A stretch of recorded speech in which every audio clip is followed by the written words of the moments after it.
Despite a decade of proof points, European pensions still allocate only marginally to European venture, not because of returns, but because of structure and coordination. Professor Philippe Tibi has worked inside that gap, pushing Europe's largest institutions to move. Today, he lays out why LP fragmentation is now a strategic weakness and what a united European approach could unlock. Please welcome Professor Philippe Tibi. I will talk about the European LP strategy, and I will start with a simple fact, is that capital decides outcomes. You know, in Europe, we have a lot of good universities, good scientists, we have a lot of entrepreneurs, but when a company becomes successful, when a European company becomes successful, they tend to not only look for US money, but also they are US controlled. And that's a big waste for us and for our citizens as well. So that's, I think it's a fact of life, and that's exactly what we want to change. And this is why I think the spin of the conference about capital is so important. And the thing is, I think all of us are aware of that today, but the thing is, how can we make this happen? The second idea I want to push forward is that for LPs, technology should be a priority. If you look at our history, in the 19th century, Europe was leading the world. You know about the British Empire, the French Empire. How come? The German Empire. Because these two countries, in the first place, historically, have promoted Is it already special, or do I have to do anything? And as a result of that, and the link in defense as well and military, they could be able to exert influence in many parts of the world. Today, the clock has turned. We have turned the clock.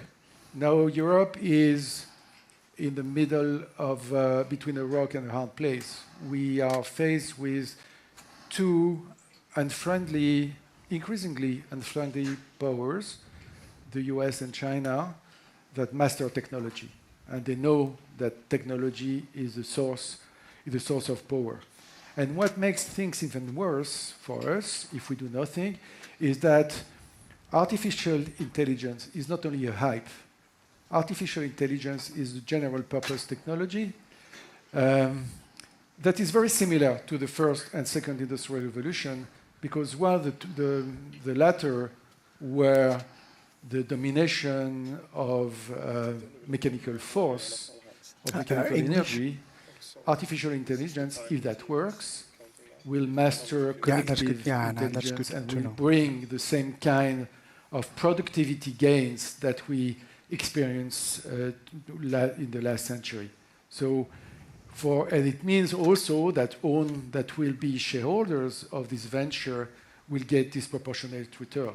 So I think that's the very reason why LPs should be invested in technology, above the fact that, of course, MSCI TMT is more than 35% of the global capital market.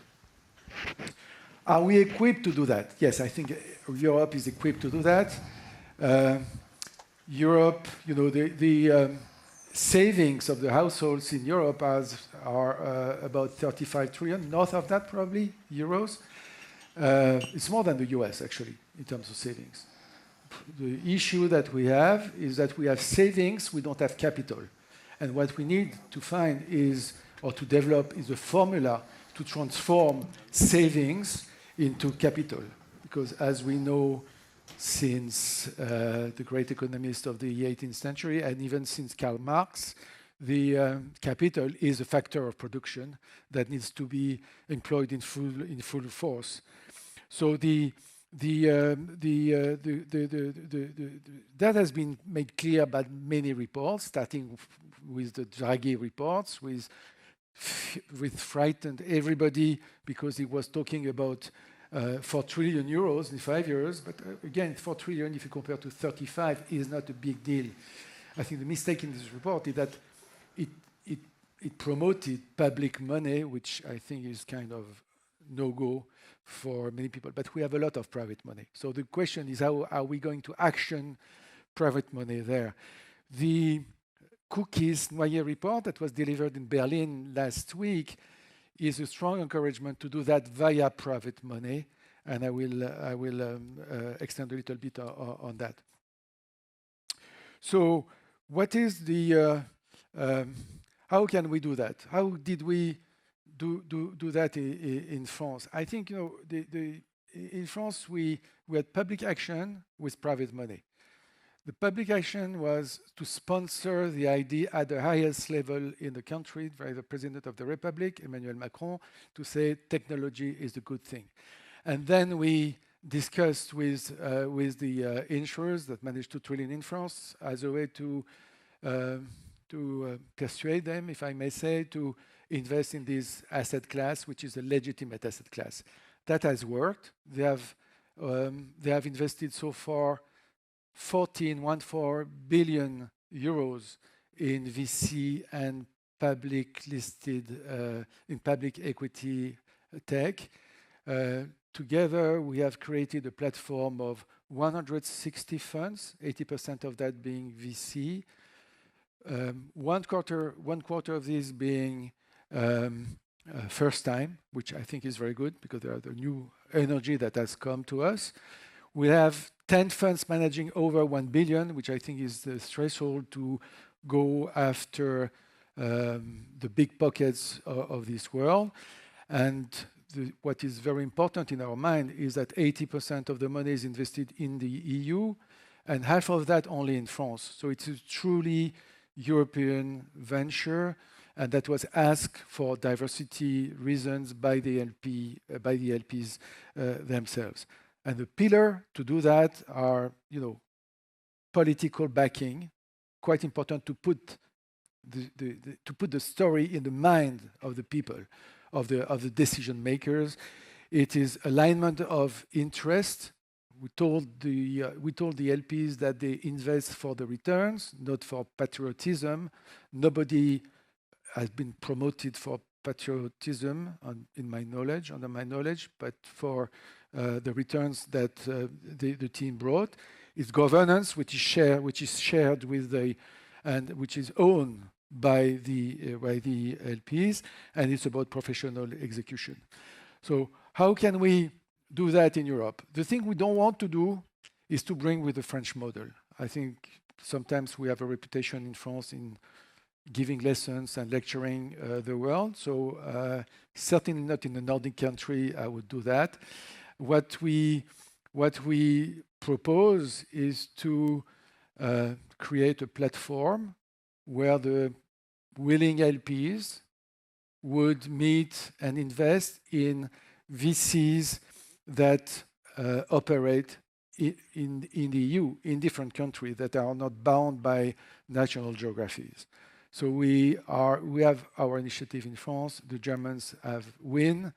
We have started discussing with the Germans to gather maybe 20 LPs. There will be 15 LPs that operates both in Germany and France, and it's a nice way to shed light on people that do Europe technology on a bottom-up mode. And this will be, if that works, that will be an open platform for other countries to work. We believe that ecosystems should be national, or will be national in the first place for many reasons. So we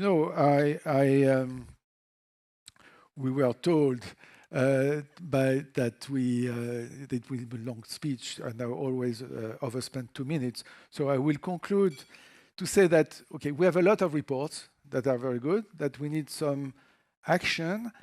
I will come back to my Marxist reference. I know that this is a capitalist country with a left spin in the Nordic, and I've always, and I apologize for those who have already listened to that, but I have one rallying cry, which is LPs of all European countries unite.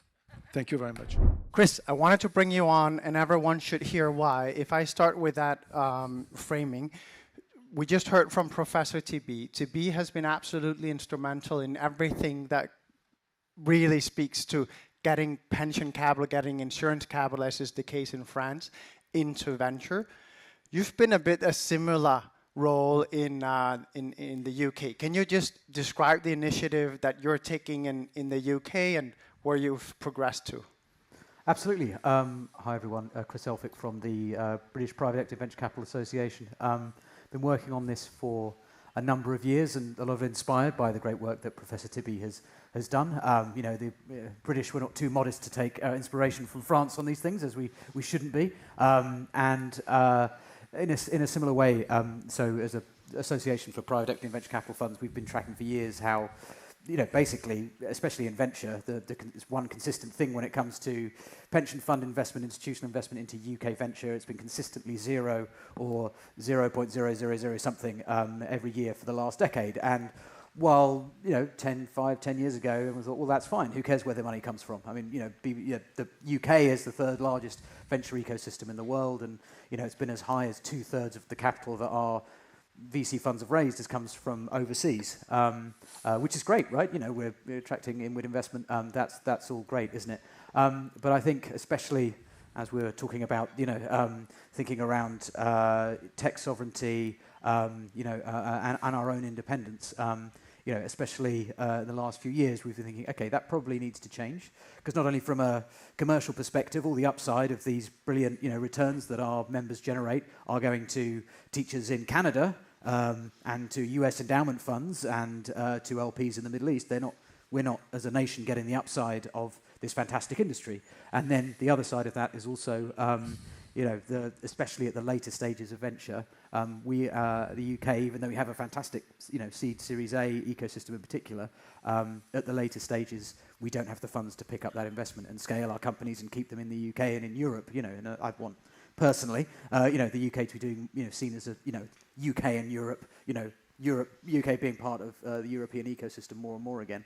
That you know, that we have the scale and the ability to keep those companies in the UK and not be, you know, we've had an easy out for years, the last 10 years of, you know, seeding these amazing companies and then selling them to the US and listing them in the US, and you know, it's been nice, but that I don't think is gonna cover it much longer. So, sorry, to get to the actual point of your question. So in the UK we've had a series of reforms which has meant that the large pension schemes in the UK have agreed to put 5% of their assets into private markets, and you know, we want a good proportion of that going to venture. At the moment it's gone from 0% to 0.007%, I think, according to the Atomic Data European Tech Report, which is progress of a kind. But I'm hoping to see more of that money coming through this year, and I understand lots of VCs are speaking to pension funds in the UK. There are lots of problems, both regulatory and culturally, which we're trying to overcome, but I'm confident we'll start seeing more of that money coming. Can I ask you both a question that we're all pensioners in here at some point. We all just want, in the end, a good, solid pension that can actually provide for our future. Is there any problem between, you know, is there a dichotomy? You have to, if you want returns, you have to go to the States.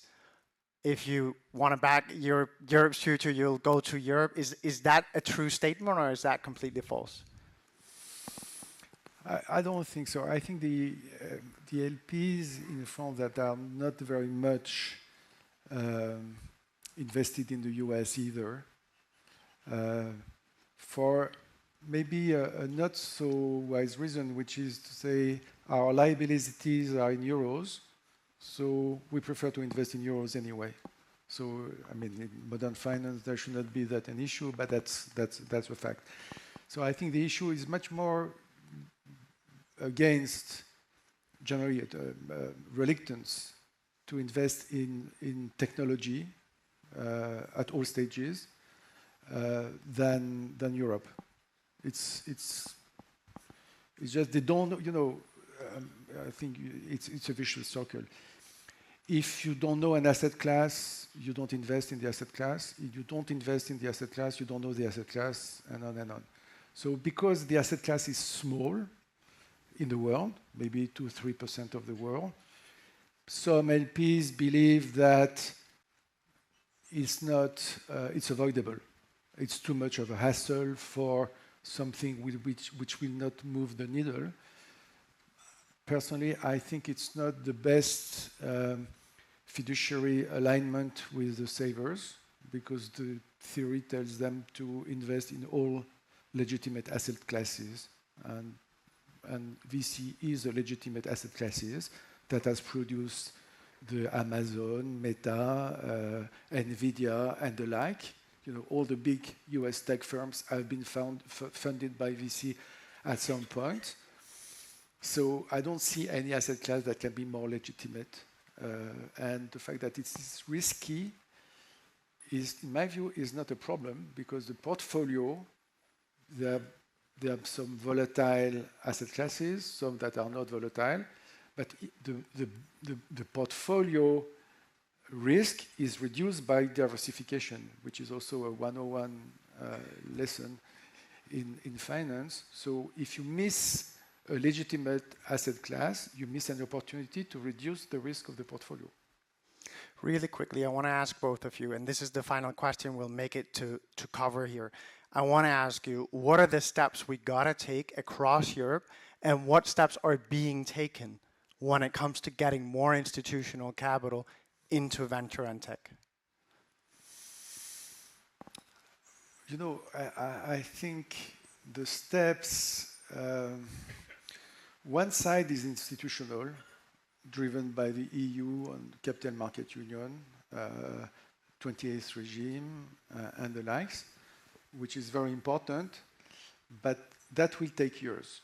So I think we don't have the time to wait, because the geopolitical forces are not waiting, and we lose weight by the minute.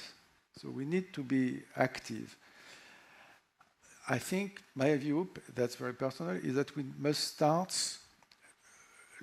in countries in the first place with the ecosystem, because the ecosystem are made from people that meet with each other, but they don't only meet, they trust each other, and they report to some extent to public authorities in each country. So I think that is the ecosystem.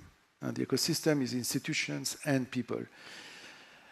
I think that in every country, I would welcome that in every, and everybody here, I think, would welcome that in every country there are forces that influences the public authorities and the LPs to take a look.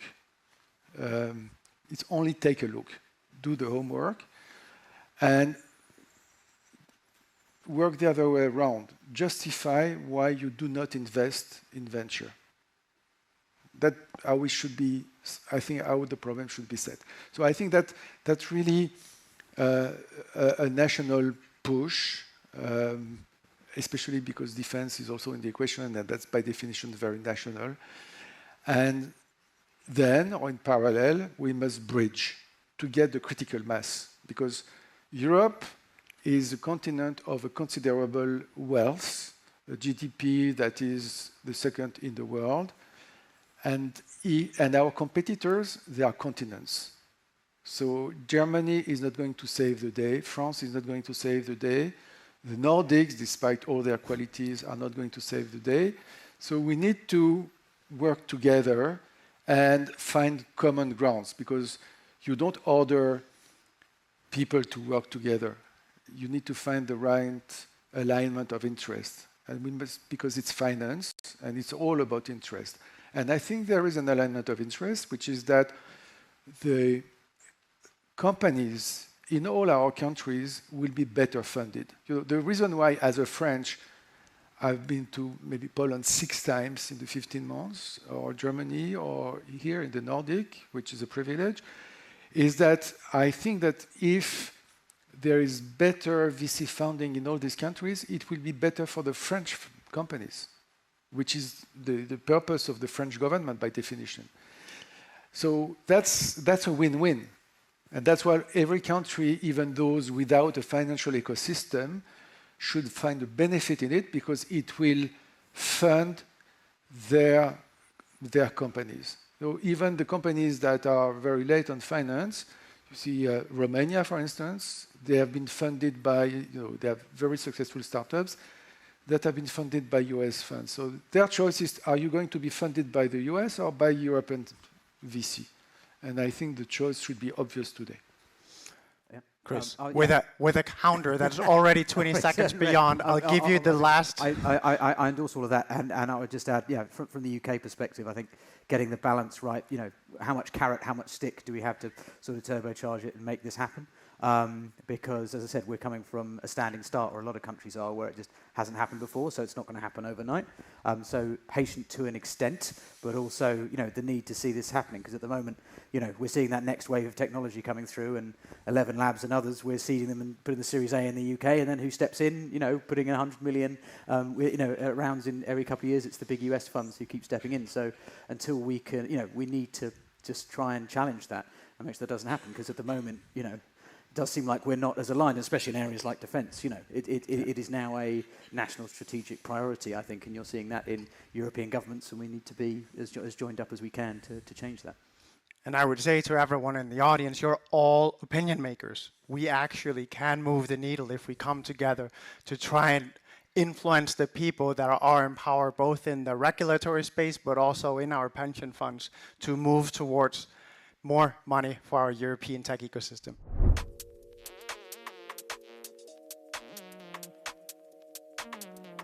Venture is relearning an old lesson. Time matters more than timing.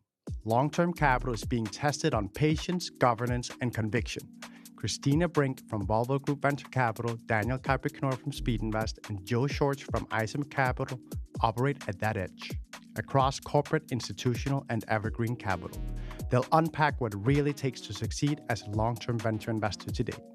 Please welcome Christina Brinck, Daniel Keiper-Knorr, Joe Schorge, and moderated by myself, Andreas Munk Holm, co-founder of EUVC. I'll open with the question that we come from this very wide perspective of what can we do as a society. If we look at the allocation level, I'd love to ask, if we start with you, Joe, I'd love to ask you, how do you think and how do you vet managers across Europe in a way where you are able to allocate as consistently as you've done and with as much success?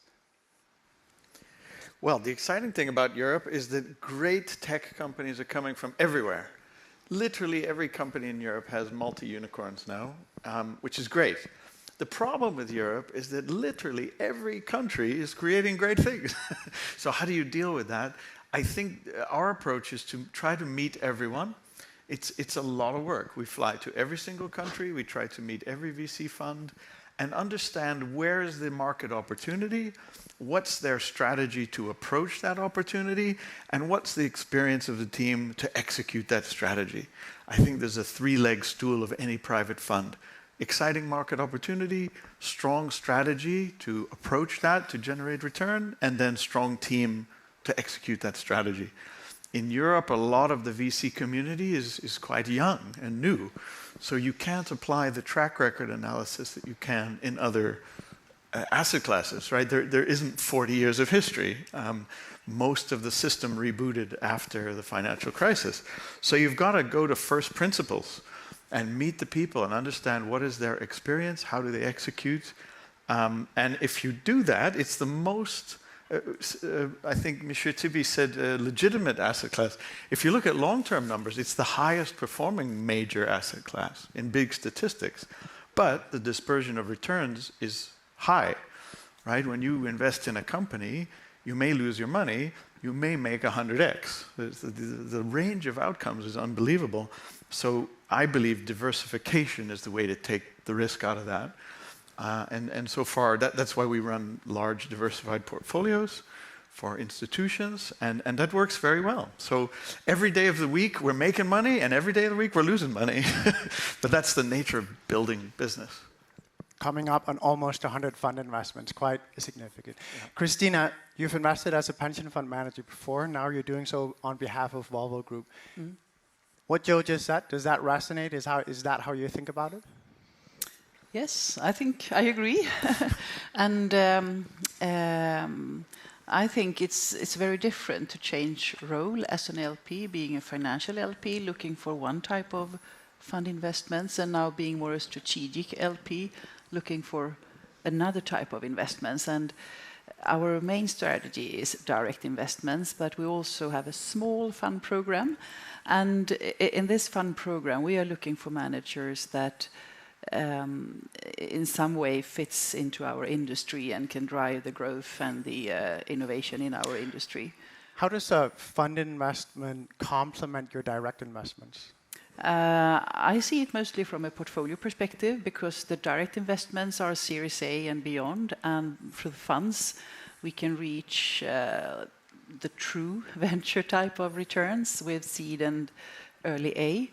And that type of investments are difficult for us to make as a direct investments. These companies are typically too small and too young to be able to collaborate with large customers or partners like Volvo and other in the industry. So it's a way of combining our create early interest across Volvo Group for what type of innovation that is happening across the industry. Yeah, it's a bit of a very good looking glass into the future as well. Yes, yes. And also the type of relationship that I had as an LP representing large institutional capital, that is different compared to today, because now we have more a continuous dialogue. We help the funds in their due diligences and their sourcing, and we can also potentially work together with the portfolio companies. So we have a much more active conversation with the funds that I invest in today. Yeah. Daniel, representing the other end of the ecosystem, so to say, you're one of the GPs out there raising. You've done that for a long time and you've been massively successful. Tell me a bit about where you're seeing LPs that you're meeting in Europe, and not only talking about the institutionals, but also the likes of the group that we have here, family offices, wealthy individuals that are looking to invest in funds. What do you see them do well or maybe do less well when it comes to thinking about fund investments? Interesting question. Not so easy to answer. What I see them doing well is that they invest at all, right? That's the first, and it's way too little out there actually allocating in a way that the asset class is deserving for not only the LPs, the GPs, and the portfolio companies that we are investing in, but the wider economy and public.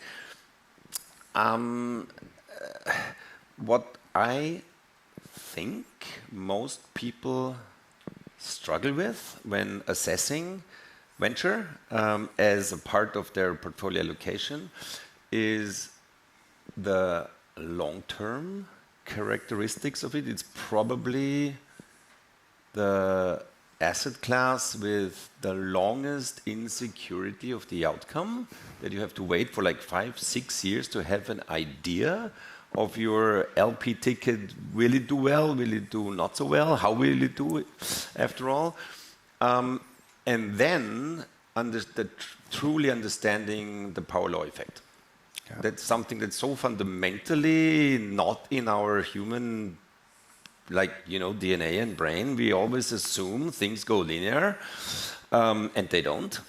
Yeah. And in venture in particular, this is where this is most visible, and yet most difficult still to understand. So if I would wish not only the LPs but also the GPs properly understand, is the power law effect. Yeah. It's everywhere.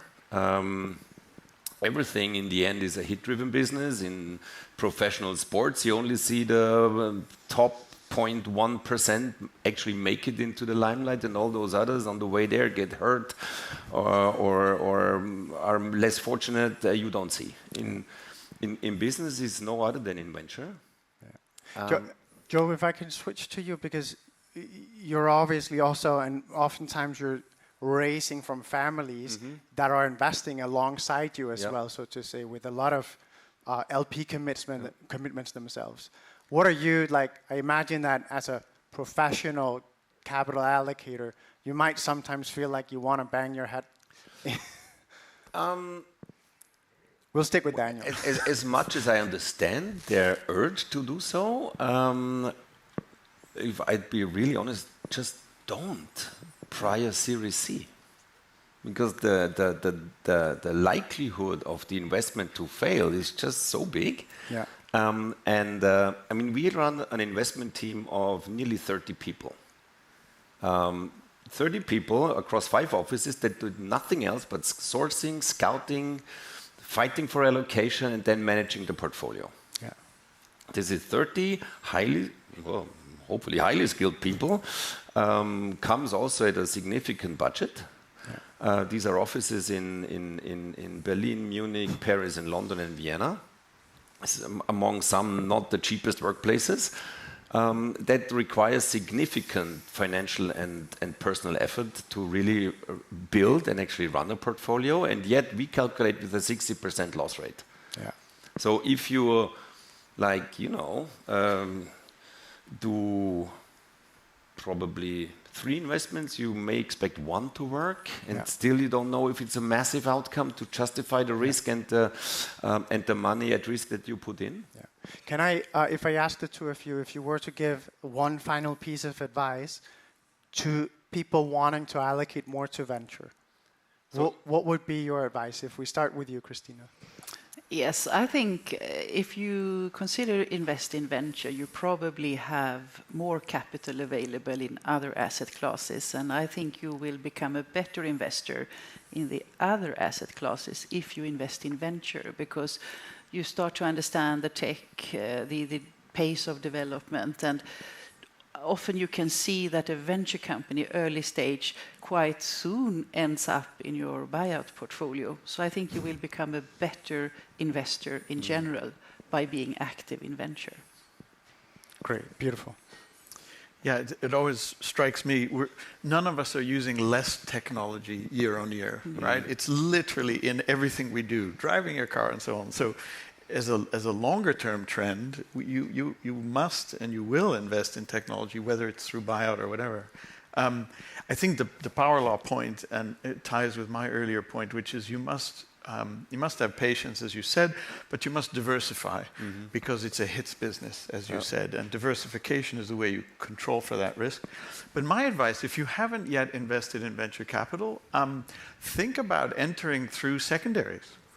I mean, that's a really interesting play on Europe right now, because we've had 15 years of guys like that building amazing stuff. And there is a lot of supply at the moment. And there's good supply, and there's not a lot of demand. So what I mean is you can buy in as LPs are tired. So some of these families who put money in 10 years ago, they haven't had enough back. So this is an interesting moment where you can build a portfolio with kind of accelerated velocity, and then do primaries together, and they work well, which is well known in buyout, right? We do that in buyout strategies, but not enough people do that in venture.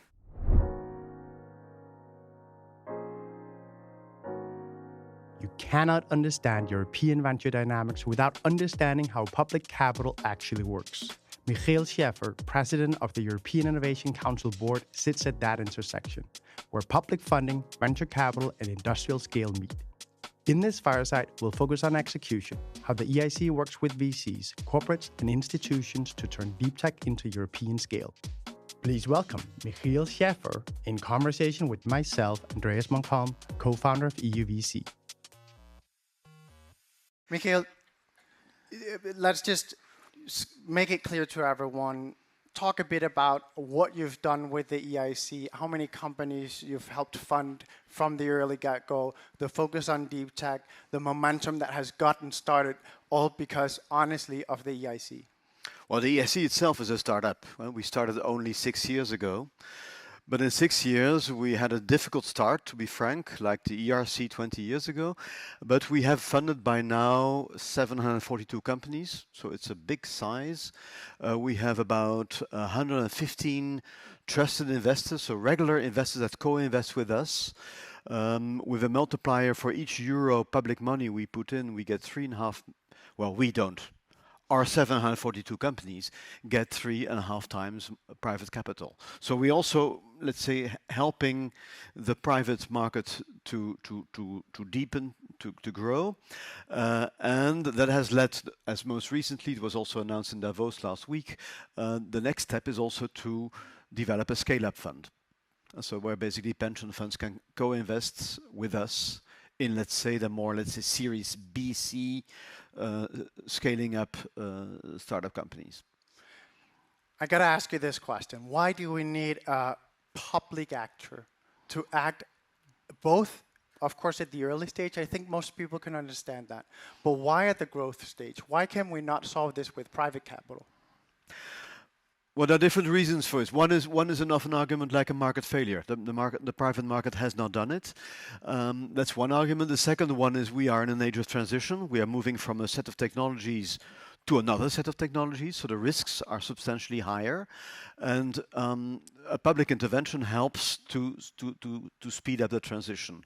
It's not novel. I always tell people my grandfather in 1948 got Marshall aid, and that enabled his factory to move from 1920s technology to 1950s technology.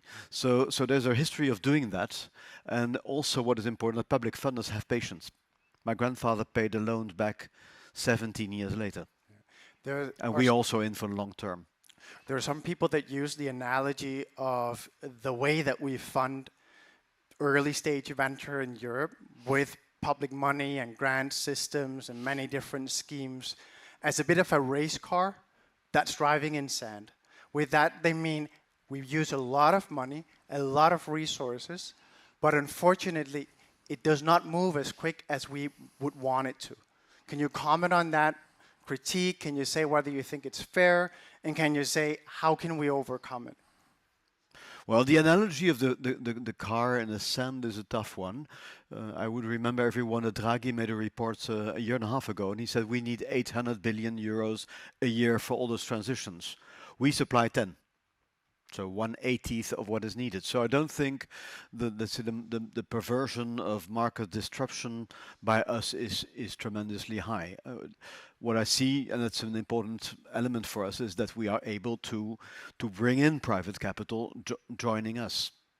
While we do have a good track record with the 1-to-3 ratio of funding to EIC-backed companies, there's another ratio that might be less nice. And that's the fact that 45% is at least the number I've seen reported, you might want to correct me on that, actually do not get VC funding to match your grants. Can you talk a bit about what's going wrong, so to say? Why is it that there are companies that are backed by the EIC that the private markets then do not go in and back? Well, just to reverse your figure, 55% of companies do get relatively easily funding. And also another dramatic one, 10% or 15% of our companies do not get funding at all. Not private, and then also not ours. There are two reasons for it. One is that we still have a lot of European countries, not in the Northwest, but we still have a lot of European countries without a properly functioning VC system. Romania was mentioned, Portugal's also difficult, Greece is difficult, Slovenia is difficult. And these are countries much less when we talk about verticals. Yeah. Because it's one thing because we can all, I think, agree that the SaaS market in Portugal is quite well developed. Yeah. But when you're looking to deep tech, it's tougher. It's a different situation. Yeah. So one reason is geographically. The second one is that let's say the companies have to learn how to deal with VCs. So they have also to be selective, to go to the right ones. So often it takes long because they start in the wrong way. So we also train them to do the right ones. And also because the European market is fragmented, the syndication process takes quite long. That's also why we have created this trusted investor network to make, let's say, faster connections. And maybe that's also an important term. You're also the symbol of that. We need to build a European ecosystem for startups, of financiers, of corporates that want to work with them. So that's, let's say, geographically more challenging than doing that within Göteborg or within the east of the Netherlands. If I can make a comment, it's a politically charged one, or at least dangerous one, and I'd love to hear your take on it. I've been a politician, so I'm used to that. Yeah. So my comment, and I don't even know how to phrase it as a question, but my comment is that being good in tech and in tech investing is almost equal to having a strong network and knowing how to put that to work. If we transfer that to the public side, that's called nepotism. It works incredibly well when it comes to venture because we have trusted relationships that, you're in, I'm in as well. I don't even think twice.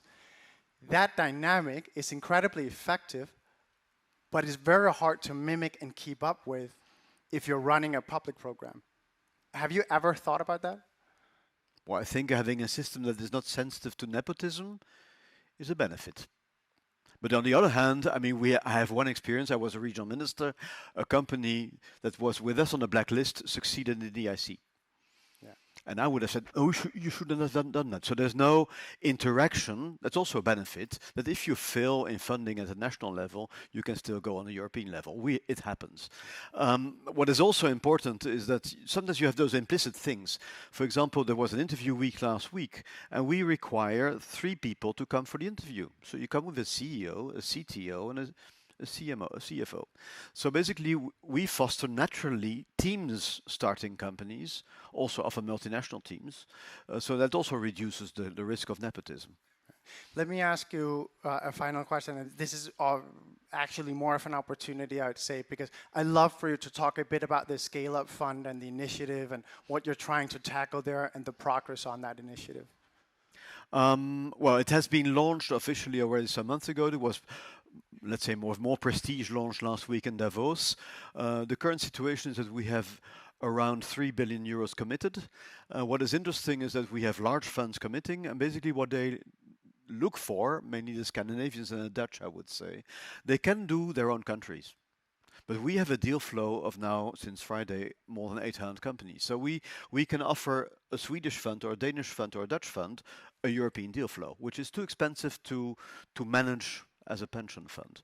And that's an important reason. And it's also, let's say, if we take the elite of the elite, so let's say the 60, 70 larger companies, it's companies that are getting close to a good EBITDA and basically are moving to, a possible exit within 5 years, an IPO, if by then there's an IPO market by then, or going to private equity. So we also have now, let's say, a substantial portfolio of companies that are more industrial and more developed commercially, have a turnover of 50 to 100 million euro turnover, and basically are becoming safer investments. Yeah.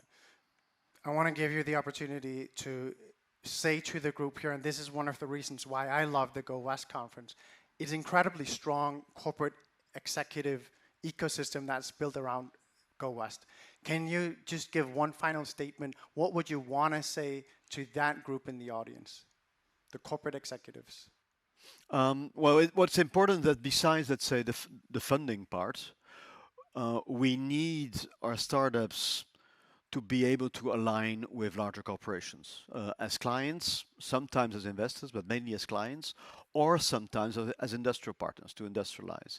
So it's important to have those connections. We do that with so-called corporate days, but we are looking for more courage on behalf of corporates. And also, I had a wonderful visit yesterday to one of the companies here in Göteborg. It also requires of companies to be prepared to work with startups, to have a structure of doing that, to organize alignment of the top, the innovation part, and the business units. And also one of the initiatives we have announced is we are going to create a European corporate network of all the companies. We have about 90 now that have worked with our program.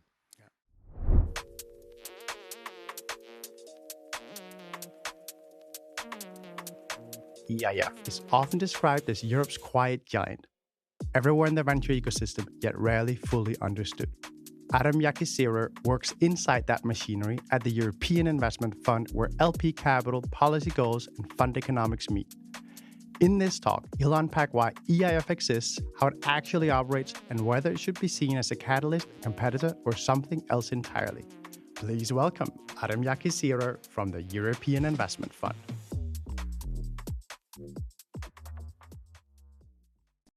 If we go out here and ask entrepreneurs who their first investor was, probably they will remember. If we ask the same question to GPs, they would also like to remember. But if we turn the table and ask, but what do you think? Which kind of infrastructure you would need to ensure that you have an investor when you are an entrepreneur, or you have an LP when you are a GP? Actually, through our more than 1,600 fund managers and deploying more than 50 billion over 3 decades, there was an invisible hand an invisible player that ensured that the infrastructure, that the ecosystem is there. It's being helping founders, it's helping GPs and LPs. And today, I would like to make that invisible player more visible so that at the end of this short presentation, you have a better idea of who we are and what we are. Ladies and gentlemen, proud to be here. My name is Adem, working for European Investment Fund. We are the largest investor in Europe, investing into SMEs, scale-ups, mid-caps through our financial intermediaries. How do we do that? We basically blend different sources from different channels. Of course, we have public resources. We blend those resources with private ones, and we execute that strategy through our partners. Who are our partners? Our partners are fund managers. Our partners are banks and other financial intermediaries, which help us to reach out to successful, innovative, and breakthrough SMEs. And we are proudly doing this for the past 3 decades. Obviously, when we are doing this, we don't crowd out the private capital. That's not our intention. Our intention is very clear. We aim to provide incentive for the private capital so that if there's a risk, EIF takes the first mover risk and we bring other investors in. And how do we do that? We basically assume different roles across the different stages of the market. We can be market builder, we can be market catalyst, or we can play a market access role. What does it mean? It means that depending on the need, depending on the market, depending on geography, we back first-time teams, we back emerging managers, or if there's already a tangible talent, then we help those emerging managers to break through the market. If we move up to the value chain, then we have established managers, we have blue chip managers, then we help them to shape the strategy that will be definitive for the European tech market. And obviously, this provides a pan-European geographic reach that we have today and that we are building on it to assume or to implement the key policy areas which are in line with our shareholders' objectives and the needs of the European people. And how do we do that? We do that by covering the different segments of the financing ladder. If you look on the left side, you see the technology transfer funds, which is mostly pre-seed, and it comes with, of course, higher risk, and then it goes all the way up until the pre-IPO. What we call is a financing continuum that EIF aims to build and has been building over the past 3 decades. And what is the objective? The objective is very clear. The entrepreneurs, when they are scaling, they don't fall into cliffs, funding cliffs, neither do the GPs. So that when the company scales, there is a successive funding rounds and financing rounds that is available at their will. And how did we do in terms of numbers? If you look at this illustrative graph, and this is actually based on our actual data, EIF has been catalyzer, a consistent, a counter-cyclical, because you can see that it's volatile. We have been there for the entrepreneurs, we have been there for the GPs, especially in tough times. And on average, we have leveraged 5 times the euro that we have committed. And EIF has been an anchor player, a trustworthy player, and a collaborator for the industry. And if you look, how did we do that geographically? Let's move quickly. A few dots in a few countries, and then we move on 2000, 2005, 2010, 15, 20, and 24. We see very diverse, very vibrant, and also quite lively map there. And that is not by chance. That was intentional, it was studied, it was worked, and EIF has committed to achieve the picture that we see at the end of 2024. Is it enough? Of course not. There's much to do. There's much to achieve. And this just shows our growing commitment and growing investment into European tech scene, into European markets. Let's have a look at the trajectory. So we always hear that Europe is behind the US, which is true in terms of VC investment, in terms of private capital investments. But one thing that we should keep in mind, how far Europe has come over the past 10 years. If you look the tech value created by Europe, it was 43 billion in 2014, and to 2024, it was 426 million, 10 times more. And if you compare it with US, it's 5 times. On absolute figures, obviously, it's around 2 times, maybe more than 2 times less than US. But on relative terms, Europe has achieved 10 times more value creation, whereas US has achieved only 5 times. That's a story, I think, that needs to be spread, and that needs to be maybe considered more positively than the current vibe in the market. And I would like to show you one case study, a case study that is super important to reflect what EIF has helped. Revolut, one of the crown jewels of the European tech scene, and what you see on the graph is the evolution of Revolut's valuation, starting from seed, Series A, Series B, C, D, E, and the secondary sale that happened last year. And it evolved from 10 million to somewhere around $75 billion. What is interesting about here is that you see it was not a one fund or one funding round or one strategy. You have pre-seed seed funds, you have early stage funds, and you have scale-up funds. And Europe was benefiting from this financing continuum, and EIF backed these fund managers. But there's also one stark picture here. The stark picture, once the value creation accelerated post-Series C, there is unfortunately only one fund that was backed by EIF, which shows there's a need for scale-up financing, there's a gap for scale-up financing, and EIF is committed to fill that gap going forward.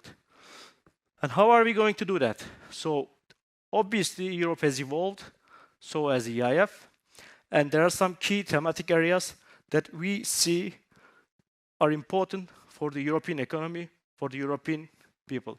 What are those themes? Space. Technological sovereignty has been mentioned many times since morning, and it will be mentioned even more. And as such, we consider space as an important area for fund managers going forward. The second one, life sciences and health. Biotech and biotech companies and developments are driving force behind much of the value creation in Asian markets and in US markets. And as such, this will be an area that EIF would focus going forward as well. Semiconductor chips, semiconductor technologies. No surprise here as well. We see much of the geopolitical shifts and discussion today are also ramifications of these areas. Who controls these important niche segments? Industrial technologies, robotics, automation, industrial efficiency, this will be also extremely important for us. And finally, defense, which was maybe taboo for EIF up until last year. But starting from last year, we doubled down our commitment, and we will increase our most likely influence in this area as well, so that Europe regains its defense capabilities that has long been neglected. What does all this mean?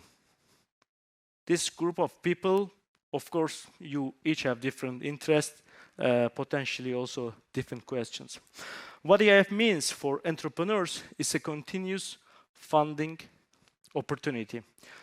At least when you scale, when you grow, the market and the ecosystem should offer you opportunities to scale your business, to continue growing, and bring the prosperity and wealth to the European continent. I'm sorry for the font. Now I realize that it's not very visible. If we move on, of course, for funds, our long-term partners, we help them and they help us. We bring stability, we bring anchor role, and we help them continue finding the best entrepreneurs, even in the tough market environments. And if we move on to other LPs, what do we do for them? This was also mentioned many times. some LPs find it difficult to enter into this asset class and sometimes allocate enough resources. So EIF's involvement in funds help them at least de-risk some of the assessment they are undertaking when investing into fund managers.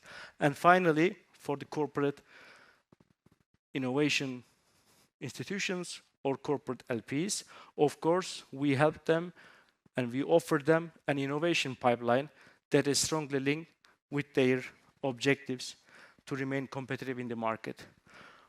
We don't do drones, or we don't build spaces, and we don't code, but we at least ensure and try to ensure that people who do this have enough financing, have opportunities so that they can stay in Europe and they can become successful in Europe. Thank you. Adem, I want to ask you one question right up in your face. EIF is an absolute behemoth. You've backed 1,600 funds. Some would say that we're becoming addicted to EIF. Is that true? Good but provocative question. Of course, when you look at the figures, you obviously think that market is very much dependent on EIF. Actually, how we see EIF as a stitching different bits of the market. If EIF is vanished today, potentially, so if you look at what could happen, there could be two implications. The first one, for the blue chip managers, for the established managers, they would continue fundraising, they would continue investing. But the impact would be much more visible on the first-time teams, emerging thematics, as well as some underserved geographies. So EIF essentially completes the market. Would the market collapse? Of course not. But would the market be complete? Most likely not. As such, what EIF offers is diversity, is a continuation, as well as to ensure that different parts of the market is not left behind. And as such, we could consider EIF maybe more like an infrastructure player that provides the ground so that the entrepreneurs and the entire private market can scale up on it, but rather it's not an insulin that somehow prevents the entire market to function properly. Mia, you're a partner at Superseed, one of Europe's seed funds. I'd love to ask you, from the outside as a GP looking in at EIF, how have you at Superseed thought about EIF, and how do you hear the talk of the town, so to say, when it comes to EIF?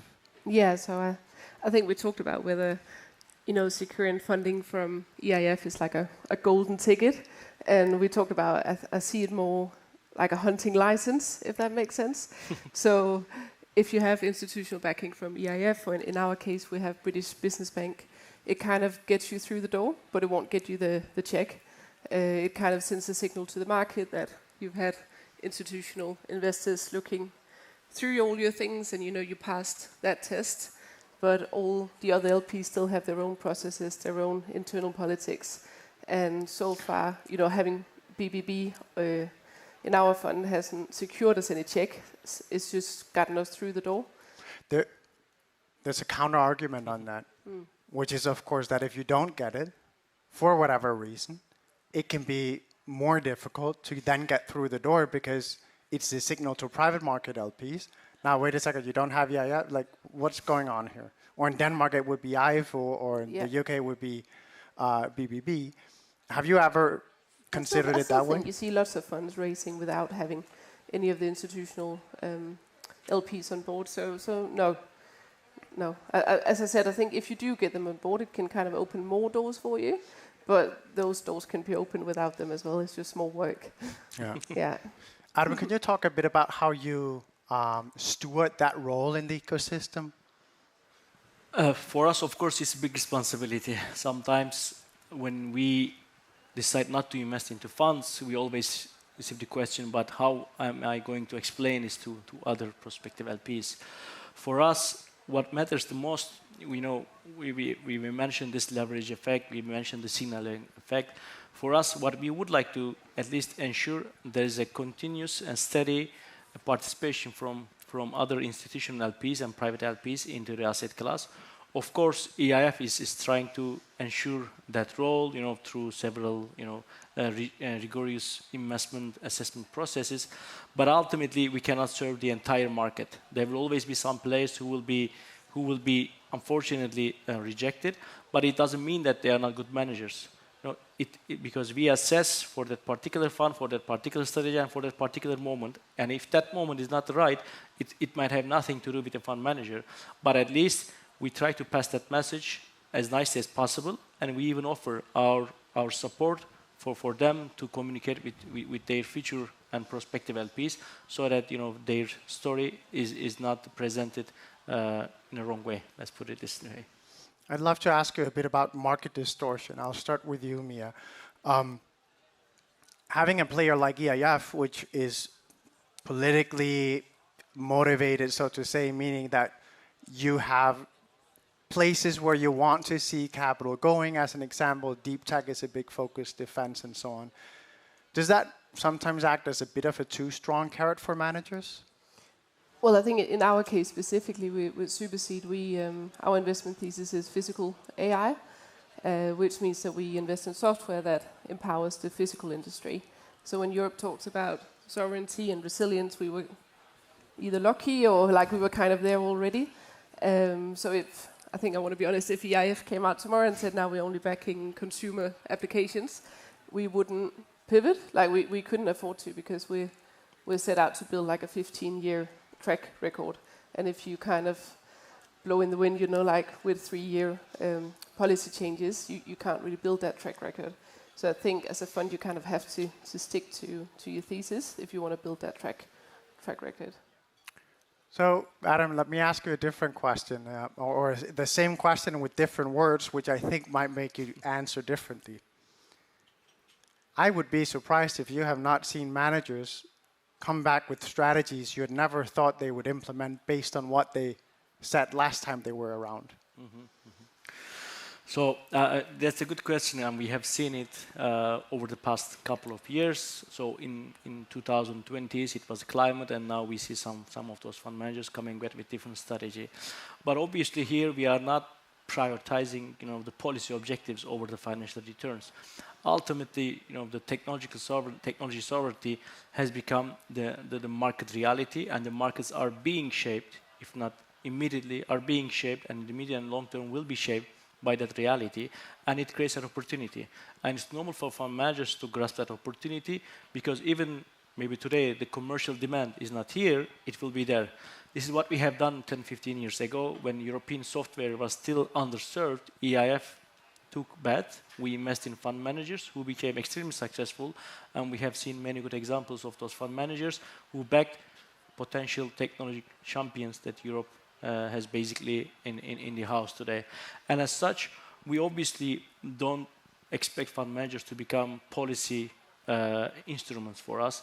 We are telling them the geopolitics and the world order is being changed, and of course Europe cannot remain spectator to that. Europe needs sovereignty in those areas that I mentioned, I will not repeat, and EIF will need competitive fund managers who are able to go and win those spaces. And I still want to say, if you change your thesis completely from one fund to the next, you're going to be called out on that from the LPs. Like, they want to see some track record and they want to see experience in that sector. So I think, I don't know if it's good strategy. Well, I would say I've definitely seen people put on new makeup. Thank you, everyone, for being attentive to the panel. Thank you, Mia. Thank you, Adem, for joining us. Pleasure.